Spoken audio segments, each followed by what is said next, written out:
Welcome to our webinar this month. My name is Sean van den Berg. I'm an investment specialist at PSG Wealth. And as you can see from the title of the presentation, what I wish I knew about money when I was 25. So obviously being Youth Month, the concepts of budgeting and investing shouldn't just belong to the world of adulting. Now, those of you that don't know what the word adulting means, according to the Oxford Dictionary, adulting is the practice of behaving in a way characteristic of a responsible adult, especially the accomplishment of mundane but necessary tasks. So this Youth Month, we'd like to focus on why it's important to educate your children early to ensure they have financial literacy. So that's the focus of this presentation. So at the foundation, or as the foundation of the relationship of money, having financial literacy will enable them to understand and effectively use various financial skills, which includes personal financial management, budgeting, and investing. So here's the agenda. Oops, bring this up. Cool. There's the agenda.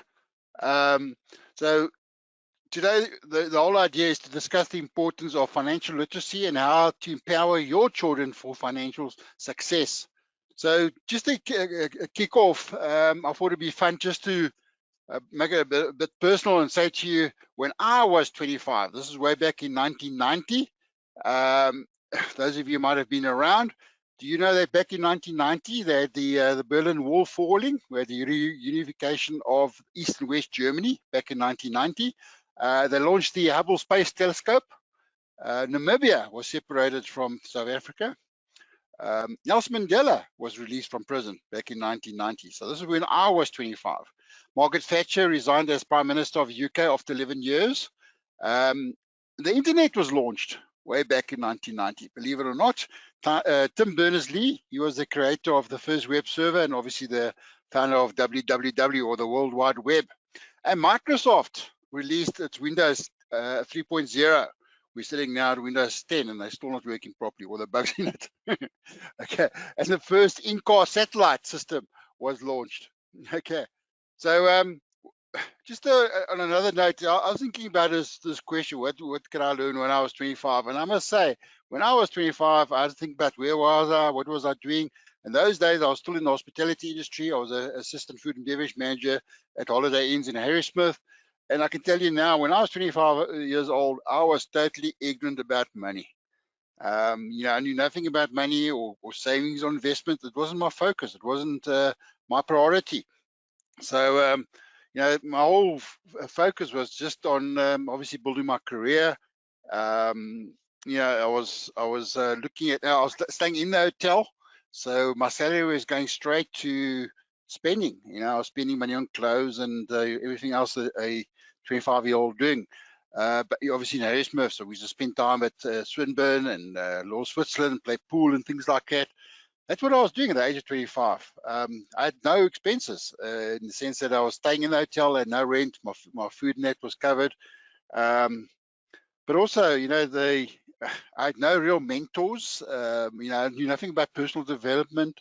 I knew nothing about goal setting, things like that.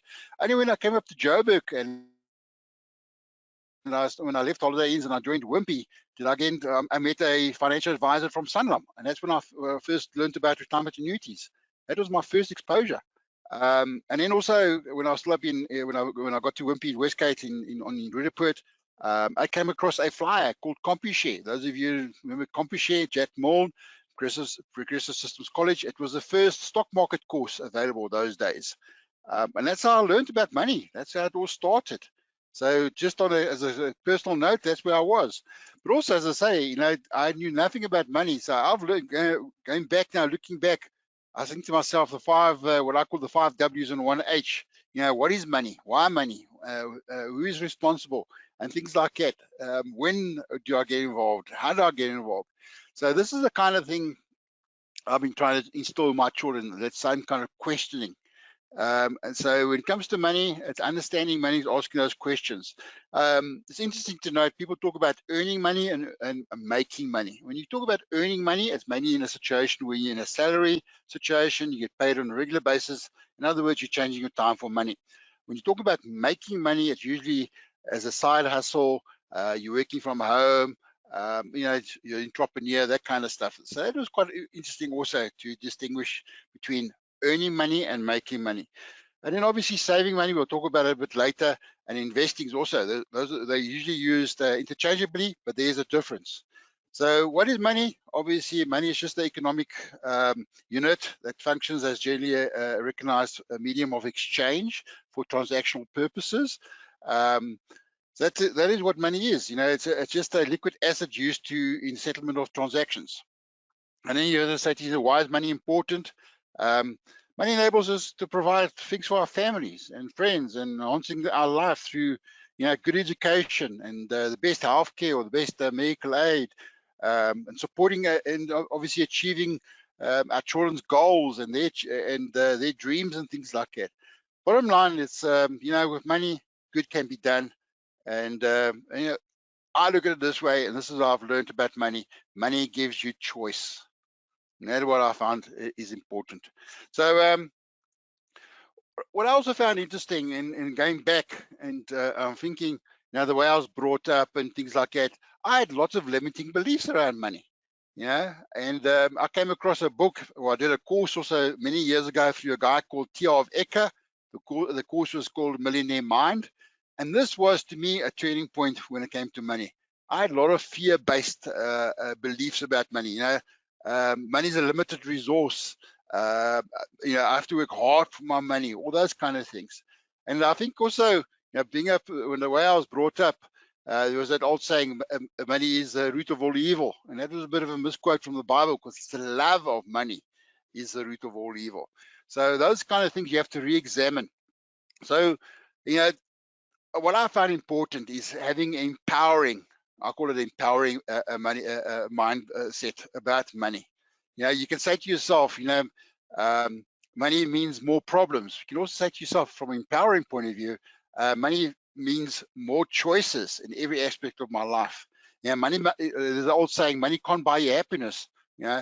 Money's not important, but I also say, I can't remember where I saw the quote from. They said money is not important, but it's up there with oxygen. So the empowering belief around that is money gives me the freedom to do the things that improve the quality of my life, but also my family and my friends and things like that. So it's important to become aware of your beliefs around money, especially that. Ask yourself, where these money beliefs come from. Your belief or your mindset about money, it's just that. It's just a belief. It can be changed. So the idea is that a lot of people think, rich people aren't bad, poor people aren't bad. Your mindset about wealth is what makes it evil. Okay, so what I'm trying to highlight here is become aware of your own non-supportive beliefs around money and wealth, and then change them into supportive money beliefs. So just quickly, I want to do a quick, interesting little fun poll. Let me just launch this quickly. Just bear with me. There we go. Okay, so how many of you have a limiting belief around money? And how many of you have empowering money beliefs? I appreciate you guys participating. So it's 50-50 at this point in time. Majority have empowering money beliefs. That's awesome. That's great. Okay, so majority have empowering money beliefs. Okay, great. So only about half of you have voted, but anyway, that's fine. Cool, 60%. Yeah, so we've got a ratio of about 80-20. Great, appreciate it. So most of you have empowering money beliefs. Awesome, I really appreciate that. Cool, let me just take this out of the way. Okay, cool.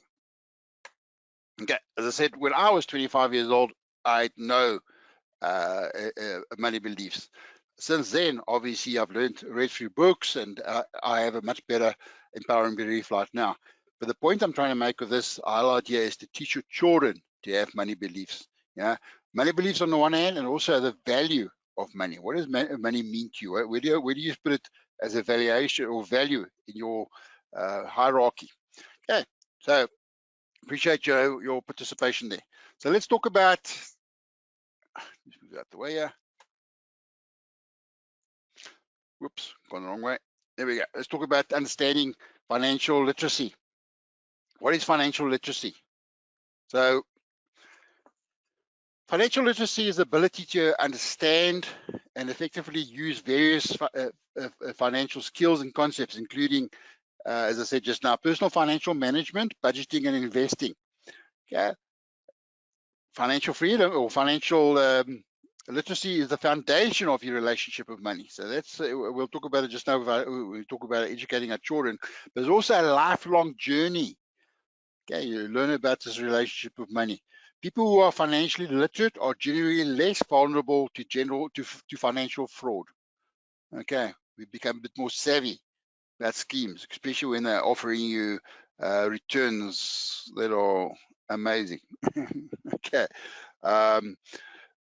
So what's also important is a strong foundation of financial literacy can help support various life goals, such as saving for education or retirement. Also, I'm not going to touch so much on today, but also using debt responsibly and running a business. The earlier you start, the better off you'll be, because education is the key, okay, to success when it comes to money. So it is financial literacy. So yeah, my daughter at the moment, I gave her one of my favorite books also, and it's a book I recommend. It's called Rich Dad, Poor Dad by Robert Kiyosaki. Just changes your mindset about what is the asset and what is the liability. So that's a starting point for my daughter, and she just started saving and things like that. She started working part-time, not part-time, she's studying at university, but she's doing tutoring, and she's saving that money towards investing. So the first thing I believe that's important to teach your children is the importance of a personal budget. So using a budget is not just for those who are clear that are worried about money's tight. Where's the money going to come from? What I find interesting, and this is again talking about money beliefs, is the way you talk to yourself. I don't like to use the word budget. I prefer cash flow or a financial plan. So a financial plan or a cash flow plan is even important for people who have large salaries and plenty of money in the bank. You'll still benefit from budgeting. What is budgeting? Bottom line is you're creating a system where you're going to monitor your cash flow. Okay, it's not about the money in your bank. It's about the cash flow. That's what's important, which allows you to do everything. Now, without knowing your cash flow, and you can overspend. I always say there's an old saying. Some of you might have heard of it. This is where you're not living below your means. You're living on a champagne lifestyle on a beer income. Okay, so that's where you get yourself into a bad financial situation or into financial trouble. So understanding your cash flow, and what it is just a estimation of your income and expenses over a specific time period. So you can do it I do it on a monthly basis. I have an Excel spreadsheet. I know how much money is coming in and how much money is going out. But also what's important is helps me to anticipate upcoming expenses. And I spoke about this in previous webinars, where you know that you have to pay for your car license renewal or whatever the case might be. Those are the kind of things you put into your budget. Okay, it's also important, and I have mentioned this in previous webinars. I believe very, very importantly is to pay yourself first. We've spoken about the various money jars before, and we'll talk about it just now again. But to pay yourself first, that's what's important. Then pay everybody else. Okay. So what's our idea here is that obviously you can set up long-term and short-term goals, and your cash flow helps you towards achieving your short-term and long-term goals. Okay. So that's what it's all about. It's just having, I look at it this way. It means that you'll know where your money goes instead of worrying about where it's gone. Okay, so it's just giving you greater access or greater control rather of your money or your finances. Okay, I hope that makes sense. So once you've set up a personal budget, one of the things that flows from that, and I believe I spoke about it about 2 or 3 months ago, is having a emergency fund or saving for a rainy day. So basically, why do we need a emergency fund? That is this, budgeting is one of the building blocks around personal finance. I believe that emergency fund is also one of those building blocks. So the idea is that you're setting money aside in case of emergency. You don't want to beat yourself in a situation where you have to go into debt. So the idea here is you save at least 6 months expenses, and that's to cover you in case something happens to you. So what's also important here, and this is what we'll talk about a bit later, is making consistent contributions into appropriate investment product to also get you into that habit. Okay, and goes back to what I said just now, pay yourself first. And the easiest way to do that is to have a debit order on your bank account. As soon as the money comes into your account, it goes out with a debit order, so you don't even feel it. Okay, so one of the easiest ways, especially for short, to have access to it, is have a tax-free plan, or what we call a voluntary investment plan, which is a unit trust account, especially for your emergency fund. And I mentioned that in the previous webinar when I spoke about emergency fund, it starts off with having a bank account, having a savings account, building it up in such time that you might move into a fixed deposit, you might move some into a money market account, and that's where the unit trust investment plan comes into play. So also, what I never thought of when I was 25 is that what is your biggest asset? When you're 25 years old, you don't even think about this stuff. Your biggest asset is your long-term income potential. You yourself are your biggest asset. So the idea is to protect yourself, so to get sufficient life cover. Now, this is not an advert for Sanlam. This is what I've just learned over the years. Having risk cover gives you that peace of mind. So having life cover, disability cover, dread disease, all those kind of things gives you a peace of mind. And I know when you're a young person, this is the last thing you're thinking about. But one of the big major benefits is that you don't have to, if you're young and healthy, you don't have exclusions and no extra holdings, but also results in a lower premium. Now, this is an example from Sanlam. It says for a healthy, non-working, non-smoking female can expect to pay around 190 Rand a month for 1 million Rand cover at the age of 25. Okay, you compare that to a bit later when you're 46, you'd be paying over 460 Rand to have the same cover. Okay, so the main idea here, as I mentioned, is when you're young, you don't think about it. The young people still get involved. And this is an interesting stat from Stats South Africa. The biggest risk when it comes to road accidents, okay, the 28.5% of all road accidents is for the people in that young age group, in their 20s. Okay, so you don't want to be in a situation where you're disabled and you can't earn any more income. Also interesting, obviously, is things like the severe illnesses. We know now, obviously, COVID is starting to hit the young people now. You want to have dread diseases and all that kind of cover too. Okay, but the point, as I say, I'm harping on it, is having risk cover to give you peace of mind. Yeah, so you don't think about it at the age of 25. So as soon as you start earning income, that's what the first thing you want to do. Okay, and then saving for a rainy day. Oops, sorry, go wrong way. Whoops. So money tips for your children, your future child. So if you've got young children, I know that some of you might have older children, but you might have grandchildren. The whole idea here is that we can teach our children at a young age, and I believe that they don't teach us at school. Now, I did accounting at school, and I'm quite impressed with my daughter was in matric last year. When they did accounting, they actually did investment analysis. They did due diligence. I wish I did that at school. Okay, so yeah, they might learn a bit more about money, but they don't learn about personal finance as such. They don't learn about budgeting as such. So as a parent, obviously you want the best for your children. You don't necessarily want the best clothes or the best toys or the coolest gadgets for them. All you basically want is to lay a foundation they can build upon. That is what's important. So we're talking about money and helping them to gain a working knowledge of money. That's what's important. So, teach them that where we live, what we eat, the clothes we wear, the car we drive, the medical aid we have, the education they're getting, even the holidays they have and the entertainment they get. We all need money for that. So it has to come from somewhere, and this is how we use it. So what's important here These are some tips that you can use for your future child. Start early. They say roughly about the age of 7. Uh, I read something else where they say as soon as a child knows not to put coins in their mouth, that's the age we can start learning about cash.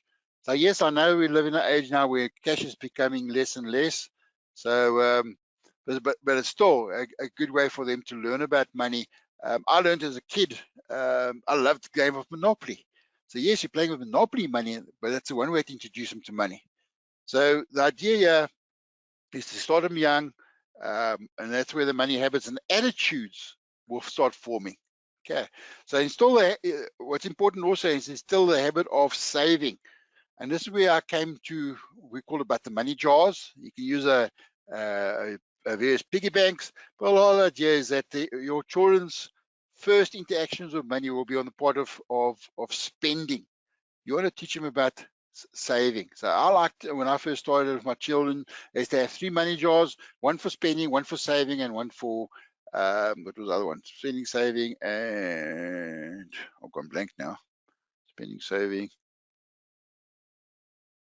I wrote it down here somewhere. Yeah, but 3 money jars. I'll come across it just now. But the whole idea is that you teach them about goal setting and things like that too. So we'll come back to it just now.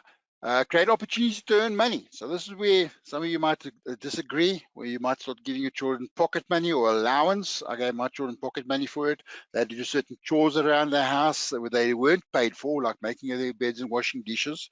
But they also got paid for, my son got paid for cleaning the pool, for example, washing my car, those kind of things. But give them opportunities to earn money. As I say, my daughter's now doing tutoring and she gets paid for that. My son, ways and means, he makes money also. He buys and sells stuff. Help your children to learn about spending decisions, making smart decisions. That way it comes back to that money jars. Give them their pocket money and they decide how much they need to put into each jar. Get them to make the decisions. Okay, but also to realize that, if that money's gone, it's gone. So they learn about spending and saving. Show your children the value of giving. Now, I'm a firm believer in tithing. I tithe to my church, but I also support various groups. I support the Santon SPCA. I support the Animal Cruelty League. Pay for the books every year. So those are the kind of things that you want to see your children. You want to show your children that you're doing and why you're doing it. Okay, if you give with a good heart, you'll get back. Okay, and then teach how your money to grow. And this is obviously when they have a little piggy bank. As that gets bigger and bigger, the next step now is to open up a bank account where they can earn a bit of interest. And as they get older, I do this with my teens now, is that we start teaching them about investing. This is where you start opening up a share trading account with them, or we'll open up a unit trust account and get the money to grow, obviously at a much higher rate. But the best way for them to learn is for them to learn from you, and you need to be a good mentor in the sense of your behavior. You can't one day complain about not having money and then go on a spending spree. You're sending out mixed signals to your children. So the idea is consistent money habits. And just talk about money all the time. You might, as I say, you might not have cash, but every time you roll out a debit card or credit card, talk to them or tell them what you're doing. Okay, so I hope that makes a bit of sense to you guys. What I found useful also is, as I say, especially when they get a bit older, start talking more about savings and investing. So obviously they'll have a bit of savings account. My daughter's at a stage now, she wants to learn more about investing. So the investment journey is interesting. So here's a bit of a chart that explains, as I mentioned just now, saving and investing are often interchangeable, but there is a difference.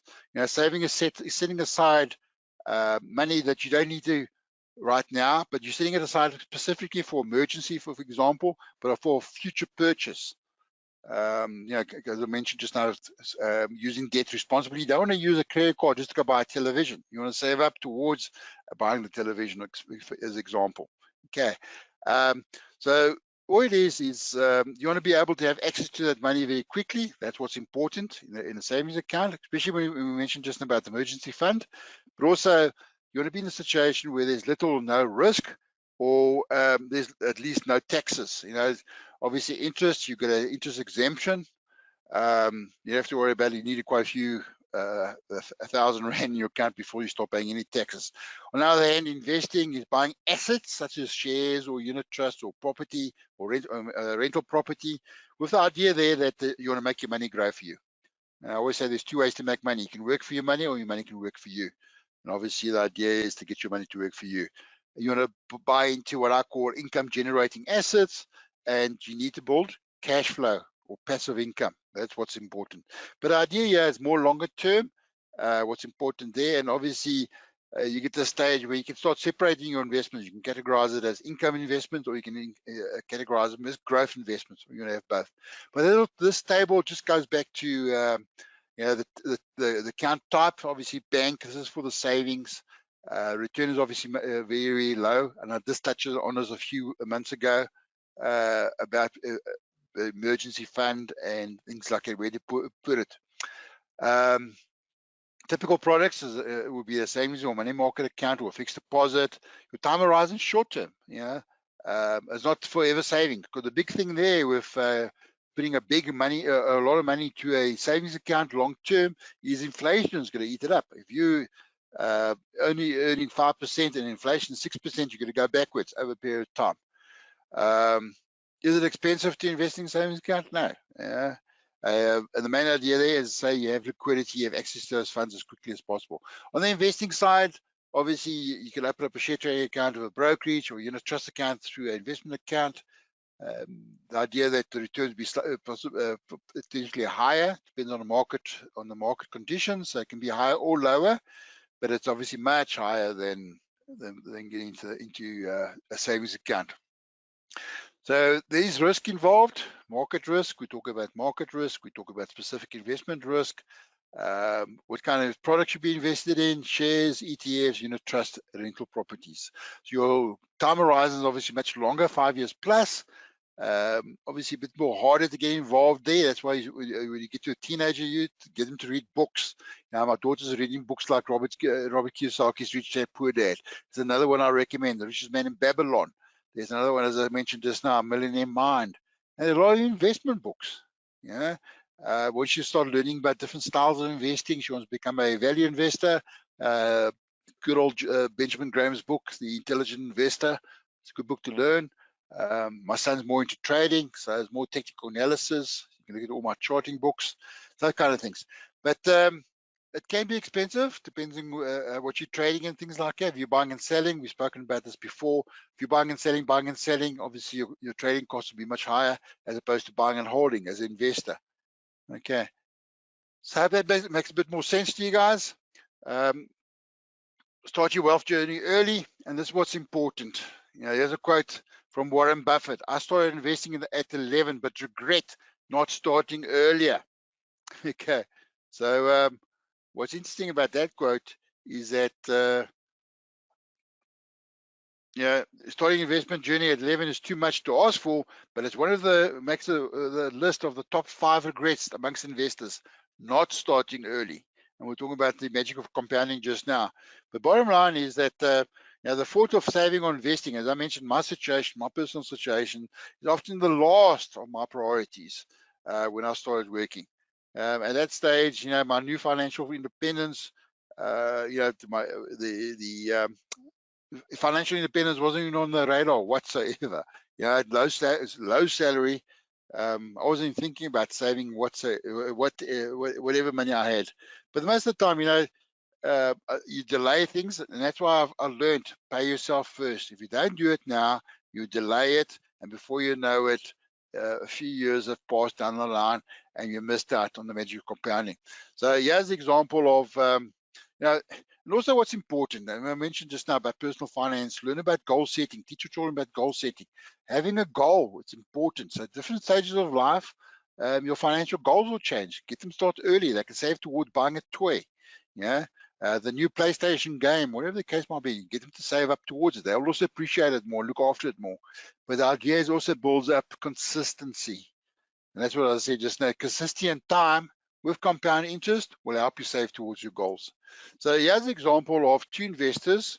Okay, we talk about compound interest. Those of you that don't know what compound interest is, basically is getting your money to grow for you. making money babies. So you've got two investors here. They both start out. One is starting investor A. He started out at the age of 20, okay, and he's putting 500 Rand a month away, okay. Investor B or investor 2, he starts at the age of 35, 15 years later, okay, but he has to put in 5 times more, 2,500 Rand to basically get to the same, to get to 10 million, okay. Investor 1, his total contributions was only 1.2 million. Investor 2 had to put in 2.3 million, okay, just because he started 15 years later. So you can see the assumptions there. We worked on 10% investment return. We had escalation of 6% with the idea that both investors retired at the age of 65. Okay, just to keep it simple, obviously no tax payable because it's a retirement annuity structure within that structure. Okay, so it just shows you the importance of starting early. Both to get to 10 million, but investor 1, because he started earlier and he's saving 5 times less, okay, than investor 2, he gets the same situation.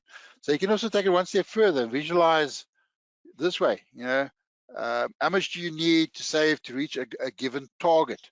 So another way of visualizing the benefit of compound interest is to consider how much more your monthly savings would require to reach a specific target. So again, we're getting to how much must I save on a monthly basis. At the age of 45 to retire at the age of 65, I have to put more than 9,000 Rand a month away to get to that same scenario. Okay. When I'm young, I can start a low risk 500 Rand a month. Okay. So that's a big difference. You can show as you get older, you have to start saving up more and more. Your monthly contributions is much higher, obviously, to reach a 10 million Rand target. So that is the magic of compounding. So yes, when you're young, it's the last thing you think about, retirement. But again, if you can take time into your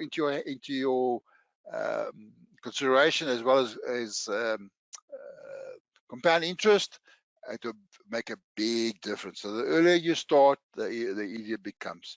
500 Rand a month, as you get more income, obviously to add into it, it will pay for. Again, it comes back to what I said just now.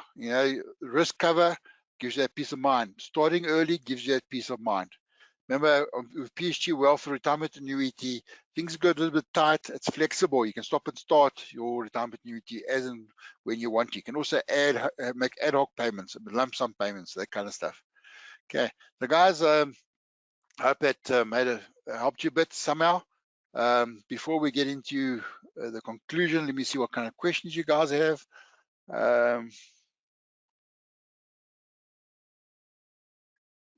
Okay, cool. Yeah. So the clock is making questions. Cool. Just quickly, I forgot to bring up this poll. Let me just bring up another poll quickly. How many of you actually use a personal budget? Just interesting to see that quickly. Yes, I do. No, I pay everyone else. You guys are savvy already. I've seen that. Okay. So most of you are savvy. So as a point I made just now, I hope you just carry these same principles that you are applying now for your own personal situation, that you teach your children the importance of the personal budget. Okay. So at this point in time, about 6% voted again. So it's about 90% of you say yes, and about 10% of you say you don't. Okay. So those 10% that says no, I pay everyone else and then invest what I have left. I hope you change your thinking, your mind, your attitude around that. Okay. But again, once again, thank you very much for participating. I appreciate it, guys. Great. There doesn't seem like there's any questions here. Where does a share trading account fit in? I believe it when the guys, obviously the legal requirement is 18 years plus. If your children have a sincere interest in it, the earlier they start, the better. Give them books like I mentioned, Rich Dad Poor Dad, and give them books like Millionaire Mind, and there are a lot of other investment books they can start. If they have sincere interest in learning about the stock market, then great, open the account for them. You can start contributing and we'll match whatever they save.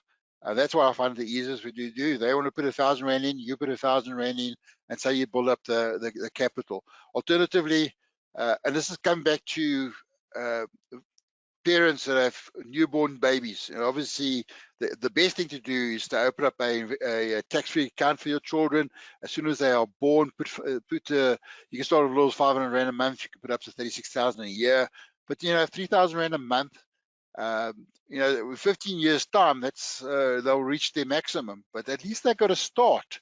They can take that money tax-free and start a share portfolio. That's one way of looking at it. But yeah, it's I find it easiest for my children was to match them. Whatever they invested, I put in also for them. And that's also because I showed a keen interest in what they were investing in. Okay, so I hope that makes sense for you guys. I hope it also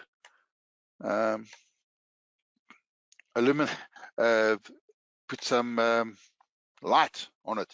So quickly in summary, okay, again, a bit of personal disclosure. Leave a better legacy for your children than the one you inherited. I inherited nothing from my family, from my father and my mother. It's everything I started right from the beginning. So my point is I want to leave a better legacy for my children by teaching them more about investing and saving. Okay. So what I wish, to answer the question right in the beginning, what I wish I knew about money when I was 25, my money beliefs will be much different, and obviously paying yourself first, investing and saving would have made things a bit different. So what you want to learn from this presentation today is teach your children about personal finance, teach them about money. That's what it's all about. Budgeting, and as I said, I prefer the word cash flow or financial plan. Teaching them about the emergency fund and the magic of compounding. Those are the three things that you want to take away from this presentation today. Other important concepts we haven't really touched on is using debt responsibly. Credit cards and that, and learning to pay off the full balance. Let them know that they can earn interest, but also learn that they have to pay interest.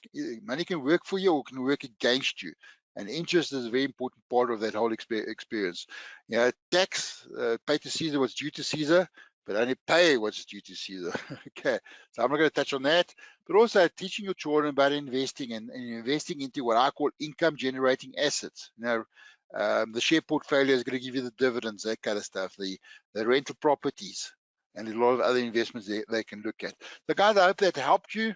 In conclusion, as I mentioned, the webinar recording and the presentation will be sent out to you guys hopefully by Friday. But there's the links to the various investment programs. You're welcome to contact us either through email, wealth@psg, or 0860 000 368. But from my side, thank you very much for being on this webinar. Until next month, all the best. Bye for now.